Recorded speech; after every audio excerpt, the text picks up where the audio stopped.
ನಮಸ್ತೆ my dear friends, welcome back to Vishwa Maitri education YouTube ಚಾನಲ್ಗೆ ತಮಗೆಲ್ಲ ಸ್ವಾಗತ. ಯಾರು ನಮ್ಮ ಚಾನಲ್ನ ಮೊದಲನೇ ಬಾರಿಗೆ ನೋಡ್ತಿದ್ದೀರೋ ನಮ್ಮ ಚಾನಲ್ನ ಸಬ್ಸ್ಕ್ರೈಬ್ ಮಾಡ್ಕೊಳ್ಳಿ. ಆಲ್ ಅನ್ನೋ ನೋಟಿಫಿಕೇಷನ್ ಸೆಲೆಕ್ಟ್ ಮಾಡಿಕೊಂಡ್ರೆ ಪ್ರತಿದಿನ ನಾವು ಅಪ್ಲೋಡ್ ಮಾಡೋ ಎಲ್ಲ ವಿಡಿಯೋ ನಿಮಗೆ ಬಂದು ತಲುಪುತ್ತೆ ಅಂತ ಹೇಳ್ತಾ, ಇವತ್ತಿನ ಈ ವಿಡಿಯೋದಲ್ಲಿ 8ನೇ ತರಗತಿಯ ಕನ್ನಡ ರಾಮಧ್ಯಾನ ಚರಿತೆ ಅನ್ನುವಂತಹ ಪದ್ಯದ ಪ್ರಶ್ನೋತ್ತರಗಳನ್ನ ನೋಡೋಣ. ಮೊದಲಿಗೆ ಕೃತಿಕಾರರ ಪರಿಚಯ. ಯಾರು ಹೊಸಬರು ನೋಡ್ತಿದ್ರು ದಯವಿಟ್ಟು ವಿಡಿಯೋ ಕೆಳಗಡೆ ಒಂದು ಲೈಕ್ ಬಟನ್ ಕಾಣ್ತಾ ಇದೆ, ವಿಡಿಯೋಗೆ ಒಂದು ಲೈಕ್ ಮಾಡಿ, ಈ ವಿಡಿಯೋನ ನಿಮ್ಮ ಫ್ರೆಂಡ್ಸ್ಗೆ ಶೇರ್ ಮಾಡಿ, ಅವ್ರಿಗೂ ಉಪಯೋಗ ಆಗಲಿ ಅಂತ ಹೇಳ್ತಾ, ಸಂತ ಕವಿ ಹರಿದಾಸ ಪರಂಪರೆಯ ಮತ್ತು ದಾಸ ಸಾಹಿತ್ಯದ ಅಶ್ವಿನಿ ದೇವತೆಗಳಲ್ಲಿ ಒಬ್ಬರೆನಿಸಿದ ಖ್ಯಾತಿಗೆ ಭಾಜನರಾದವರು ಕನಕದಾಸರು. ಇವರ ಮೊದಲ ಹೆಸರು ತಿಮ್ಮಪ್ಪ ನಾಯಕನೆಂದು. ಇವರ ಕಾಲ ಕ್ರಿಸ್ತಶಕ 1508. ಜನ್ಮಸ್ಥಳ ಹಾವೇರಿ ಜಿಲ್ಲೆಯ ಬಾಡ ಗ್ರಾಮದಲ್ಲಿ ಇವರು ಹುಟ್ಟಿರ್ತಾರೆ. ತಂದೆ ಬೀರಪ್ಪ ಹಾಗೂ ತಾಯಿ ಬಚ್ಚಮ್ಮ. ಇವರ ಆರಾಧ್ಯ ದೈವ ಹಾಗೂ ಅಂಕಿತ ನಾಮ ಕಾಗಿನೆಲೆ ಆದಿಕೇಶವ.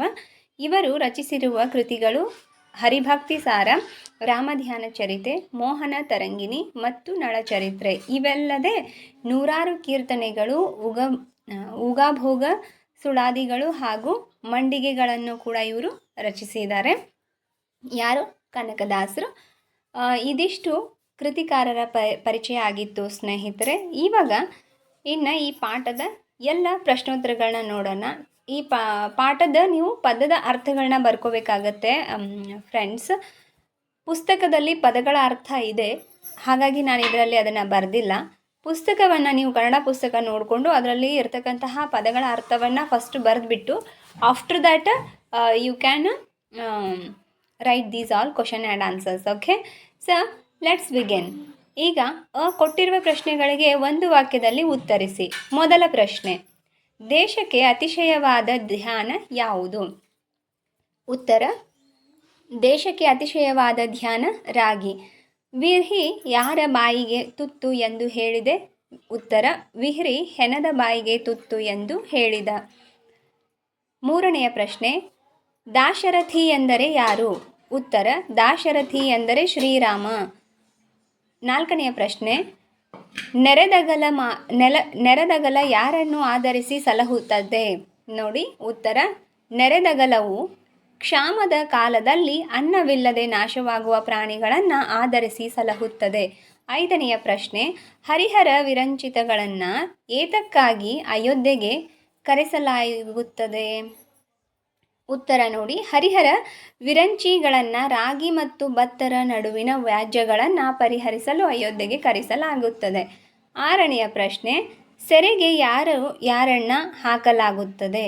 ಉತ್ತರ, ಸೆರೆಗೆ ರಾಗಿ ಮತ್ತು ಭತ್ತಗಳನ್ನು ಹಾಕಲಾಗುತ್ತದೆ. ಯಾಕಂದರೆ ಅವರಿಬ್ಬರಲ್ಲಿ ನಾನು ಹೆಚ್ಚು ಅಂತ ವಾದ ಮಾಡ್ತಾ ಇರಬೇಕು. ಆ ಸಂದರ್ಭದಲ್ಲಿ ರಾಮ ಅವರಿಗೆ ಸೆರೆಮನೆಯಲ್ಲಿ ಇಡಲಿಕ್ಕೆ ಹೇಳಿರ್ತಾನೆ. ಓಕೆ, ಸೊ ಇದು ಇದರದ ಉತ್ತರ ಆಗಿತ್ತು ಒಂದು ವಾಕ್ಯದ್ದು.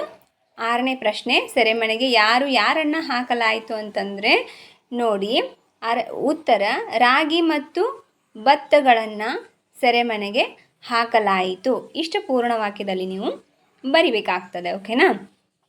ಇನ್ನು ನೆಕ್ಸ್ಟು ಇಲ್ಲಿಗೆ ಒಂದು ವಾಕ್ಯದ ಪ್ರಶ್ನೋತ್ತರಗಳು ಮುಗೀತು. ಇವಾಗ ನೆಕ್ಸ್ಟು 2ರಿಂದ 3-4 ವಾಕ್ಯಗಳಲ್ಲಿ ಬರೀಲಿಕ್ಕೆ ಕೊಟ್ಟಿದ್ದಾರೆ. ನೋಡಿ ಸ್ನೇಹಿತರೆ,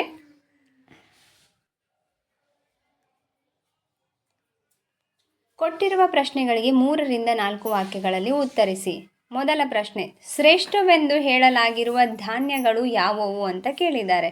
ಉತ್ತರ, ಗೌತಮನು ಕೆಲವರು ಗೋಧಿಯನ್ನು, ಕೆಲವರು ಸಾಮೆಯನ್ನು, ಕೆಲವರು ನವಣೆಯನ್ನು, ಕೆಲವರು ಕಂಬನ್ನು, ಕೆಲವರು ಜೋಳವನ್ನು, ಕೆಲವರು ಹಾರಕವನ್ನು, ಇನ್ನು ಕೆಲವರು ಭತ್ತವನ್ನು, ಕೆಲವರು ರಾಗಿಯನ್ನು ಅತಿಶಯವಾದ ಅಂದರೆ ಶ್ರೇಷ್ಠವಾದ ಧಾನ್ಯಗಳು ಎಂದು ಹೇಳುತ್ತಾರೆ. ಓಕೆ, ಶ್ರೇಷ್ಠವಾದ ಧಾನ್ಯಗಳು ಯಾವ್ದ್ಯಾವುದು ಅಂತ ಕೇಳಿದ್ರೆ ಕೆಲವೊಂದಿಷ್ಟು ಜನ ಕೆಲವೊಂದಿಷ್ಟು ಹೇಳಿರ್ತಾರೆ. ಓಕೆ, ಸೆಕೆಂಡ್ ಕ್ವಶನ್ ನೋಡಿ, ಗೌತಮರು ನೆರೆದಗಲನಿಗೆ ಶ್ರೇಷ್ಠವೆನ್ನಲು ವಿಹ್ರಿಯು ಹೇಳಿದ್ದೇನು? ನೋಡಿ, ಉತ್ತರ, ಗೌತಮರು, ನೀವು ಎಲ್ಲ ಧರ್ಮದ ಸಾರವನ್ನು ತಿಳಿದಿರುವಿರಿ, ನೀವು ಎಲ್ಲರನ್ನ ಕಡೆಗಣಿಸಿ ನೀವು ಈ ರೀತಿ ನುಡಿಯುವುದು ಸರಿಯೇ? ಅದು ಹಾಗಿರಲಿ. ವಿಹ್ರಿಗೆ ಅಂದರೆ ಭತ್ತವಾದ ನಾನು, ಗೋಧಿ ಮೊದಲಾದ ಧಾನ್ಯಗಳಿರಲು ಇವುಗಳಲ್ಲಿ ನೆರೆದಲೆಗನೆ ರಾಗಿಯೇ ಅತಿಶಯನಾದವನೆಂದು ಅಭಿಪ್ರಾಯಪಡುವುದು ಇದು ಯಾವ ನ್ಯಾಯ ಎಂದನು. ಓಕೆ, ಇಲ್ಲಿ ರಾಗಿ ಮತ್ತು ಭತ್ತದ ನಡುವೆ ಆದಂತಹ ಸಂಭಾಷಣೆ ಇದು. ಮೂರನೆಯ ಪ್ರಶ್ನೆ ನೋಡಿ, ವಿಹಿರಿಯನ್ನು ಯಾವ ಯಾವ ಮಂಗಳ ಕಾರ್ಯಗಳಲ್ಲಿ ಬಳಸಲಾಗುತ್ತದೆ? ಓಕೆ, ವಿಹಿರಿ ಅಂದ್ರೇನು? ಭತ್ತ. ಓಕೆ, ಭತ್ತವನ್ನು ಯಾವ ಯಾವ ಮಂಗಳ ಕಾರ್ಯಗಳಲ್ಲಿ ಬಳಸಲಾಗ್ತದೆ ಅಂತ ಕೇಳಿದ್ದಾರೆ. ಉತ್ತರವನ್ನು ನೋಡಿ. ಓಕೆ, ಉತ್ತರ ನೋಡಿ. ಬ್ರಾಹ್ಮಣರು ಉಪನಯನದಲ್ಲಿ, ಸುವ್ರತಾಚರಣೆಯಲ್ಲಿ, ಸುಖಕರವಾದ ಭೋಜನಗಳಲ್ಲಿ, ಶ್ರೇಷ್ಠವಾದ ಮಂತ್ರಾಕ್ಷತೆಗಳಲ್ಲಿ, ಶುಭೋದಯನ ಕಾರ್ಯಗಳಲ್ಲಿ, ಶುಭಕರವಾದ ಕಾರ್ಯಗಳಲ್ಲಿ, ಆರತಿಯಲ್ಲಿ, ಹಿರಿಯರು ಹರಸುವಲ್ಲಿ, ಯಜ್ಞ ಯಾಗಾದಿಗಳಲ್ಲಿ, ಅರಮನೆಗಳಲ್ಲಿ, ಪ್ರತಿದಿನವೂ ಆನಂದದಿಂದ ದೇವರಿಗೆ ಅತಿಶಯವಾದ ನೈವೇದ್ಯ ಮಾಡುವಲ್ಲಿ ವಿಹಿರಿಯನ್ನು ಮಂಗಳ ಕಾರ್ಯಗಳಲ್ಲಿ ಬಳಸಲಾಗುತ್ತದೆ. ನಾಲ್ಕನೆಯ ಪ್ರಶ್ನೆ, ನೆರೆದಲಗವು ವಿಹಿರಿಯನ್ನು ಏನೆಂದು ಹೀಯಾಳಿಸಿತು? ಉತ್ತರ, ನೆರೆದಗಲೇನು ವಿಹಿರಿಯನ್ನು ಕುರಿತು ನೀನು ಸತ್ಯಹೀನನು, ಬಡವರನ್ನು ಕಣ್ಣೆತ್ತಿಯೂ ಸಹ ನೋಡುವುದಿಲ್ಲ, ಶ್ರೀಮಂತರನ್ನು ಹಿಂಬಾಲಿಸಿ ಹೋಗುವ ಬಯಕೆ ನಿನ್ನದು, ನಿನ್ನ ಬಗ್ಗೆ ಇನ್ನೂ ಹೇಳಲು ಏನಿದೆ? ನೀನು ಹೆತ್ತ ಬಾಣಂತಿಯರಿಗೆ ಪಥ್ಯವಾಗಿರುವಿ, ನೀನು ಹೆಣದ ಬಾಯಿಗೆ ತುತ್ತಾಗಿರುವೆ, ನಿನ್ನ ಜನ್ಮ ನಿಷ್ಪ್ರಯೋಜಕವಾದದ್ದು ಎಂದು ನೆಲದಗಲವು ವಿಹಿರಿಯನ್ನು ಹೀಯಾಳಿಸಿತು. ಅಂದರೆ ಇಲ್ಲಿ ರಾಗಿ ಅಕ್ಕಿಯನ್ನು ಹೀಯಾಳಿಸುತ್ತೆ. ಓಕೆನಾ? ಇನ್ನು ಐದನೆಯ ಪ್ರಶ್ನೆ ನೋಡಿ, ಶ್ರೀರಾಮನು ಧಾನ್ಯಗಳ ವಿಚಾರದಲ್ಲಿ ಕೈಗೊಂಡ ತೀರ್ಮಾನವೇನು ಅಂತ ಕೇಳಿದ್ದಾರೆ. ಉತ್ತರ, ಶ್ರೀರಾಮನು ನಸುನಗುತ್ತಾ ಪರಮಧ್ಯಾನದಲ್ಲಿ ಇರುವ ವಿಹಿರಿ ಮತ್ತು ನೆರೆದಲಗನೆ ಇಬ್ಬರು 6 ತಿಂಗಳು ಸೆರೆಮನೆಯಲ್ಲಿ ಇಬ್ಬರನ್ನು ಹಾಕಿದರೆ ಹಿರಿದು ಎಂಬ ಭಾವ ಪೌರುಷವನ್ನು ಅರಿಯಬಹುದು ಎಂದು ಹೇಳಿ, ಕೇಳಿ, ಇನ್ನು ನಾವು ಅಯೋಧ್ಯೆಗೆ ಹೋದ ನಂತರ ನಿಮ್ಮನ್ನು ಕರೆಸುವೆವು ಎಂದು ಹೇಳಿ ವಿಭೀಷಣನಿಗೆ ಅಯೋಧ್ಯೆಗೆ ಪ್ರಯಾಣ ಮಾಡಲು ಹೇಳಿದನು. ಓಕೆ, ಇಲ್ಲಿಗೆ 2-3 ವಾಕ್ಯದ ಮುಗೀತು. ಈಗ 7ರಿಂದ 8 ವಾಕ್ಯದಲ್ಲಿ ಉತ್ತರಿಸಿರಿ ನೋಡಿ. ಮೊದಲ ಪ್ರಶ್ನೆ, ಶ್ರೀರಾಮನು ನೆರೆದಲಗೆ ಹಾಗೂ ವಿಹಿರಿಯನ್ನು ಸೆರೆಮನೆಗೆ ಹಾಕಲು ಕಾರಣವೇನು ಅಂತ ಕೇಳಿದ್ದಾರೆ. ಉತ್ತರ, ಒಂದು ದಿನ ಶ್ರೀರಾಮನು ಗೌತಮ ಮುನಿಯ ಆಶ್ರಮಕ್ಕೆ ಬಂದು ವಿವಿಧ ಭಕ್ಷ್ಯ ಭೋಜನಗಳ ಆತಿಥ್ಯವನ್ನು ಸ್ವೀಕರಿಸುತ್ತಾನೆ. ಆ ಸಮಯದಲ್ಲಿ ರಾಮನು ತಾನು ಸವಿದ ವಿವಿಧ ಭಕ್ಷ್ಯ ಭೋಜ್ಯಗಳನ್ನು ತಯಾರಿಸಿದ ಧಾನ್ಯಗಳನ್ನು ನೋಡಬೇಕೆಂದು ಅಪೇಕ್ಷೆ ಪಡುತ್ತಾನೆ.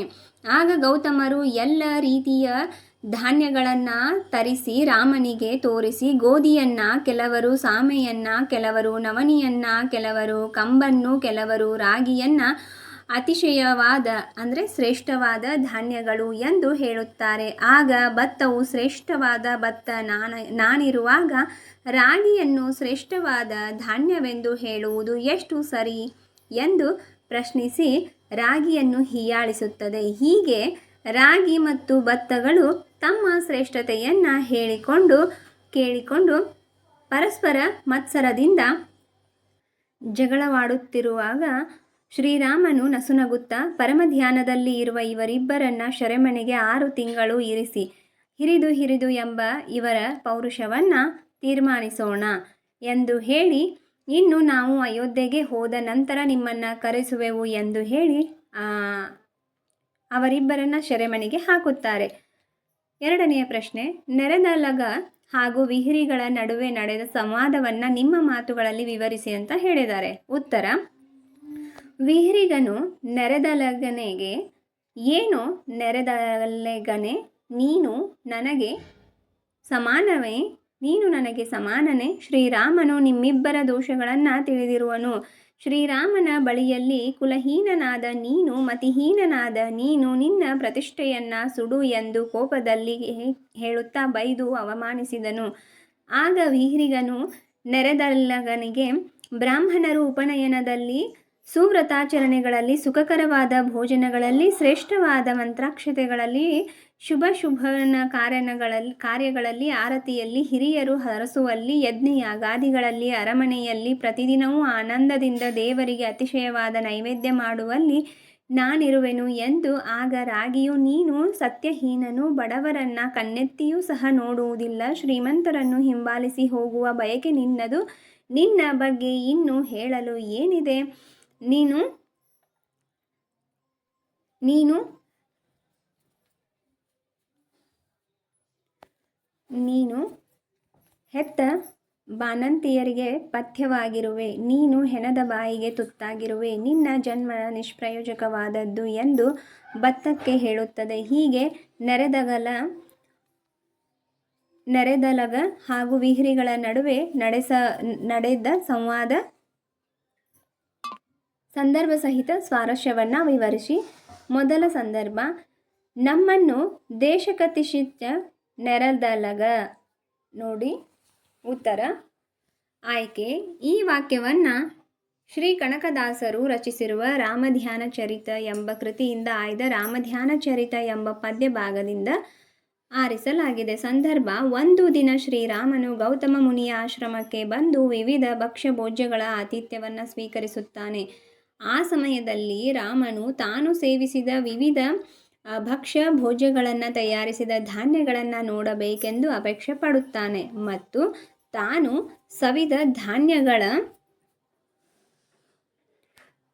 ಸವಿದ ಧಾನ್ಯಗಳ ಮಹತ್ವವನ್ನು ತಿಳಿಸಬೇಕೆಂದು ಗೌತಮ ಮುನಿಯನ್ನು ಕೇಳಿಕೊಂಡ ಸಂದರ್ಭದಲ್ಲಿ ಈ ಮೇಲಿನ ಮಾತು ಬಂದಿದೆ. ಇನ್ನು ಸ್ವಾರಸ್ಯ ನೋಡಿ. ದೇಶದಲ್ಲಿರುವ ಎಲ್ಲ ಧಾನ್ಯಗಳಲ್ಲಿ ರಾಗಿಯೇ ಶ್ರೇಷ್ಠವಾದ ಧಾನ್ಯ ಎನ್ನುವುದು ಈ ವಾಕ್ಯದಲ್ಲಿನ ಸ್ವಾರಸ್ಯವಾಗಿದೆ. ನೋಡಿ ನೆಕ್ಸ್ಟ್ ಎರಡನೇದೇನಿದೆ? ಕುಲಹೀನ ನೀನು ಪ್ರತಿಷ್ಠ ಸುಡು, ಮತಿಹೀನ ನೀನು. ಆಯ್ಕೆ: ಈ ಮೇಲಿನ ವಾಕ್ಯವನ್ನು ಕನಕದಾಸರು ರಚಿಸಿರುವಂತಹ ರಾಮಧ್ಯಾನ ಚರಿತ ಎಂಬ ಕೃತಿಯಿಂದ ಆಯ್ದ ರಾಮಧ್ಯಾನ ಚರಿತೆ ಎಂಬ ಪದ್ಯ ಭಾಗದಿಂದ ಆರಿಸಲಾಗಿದೆ.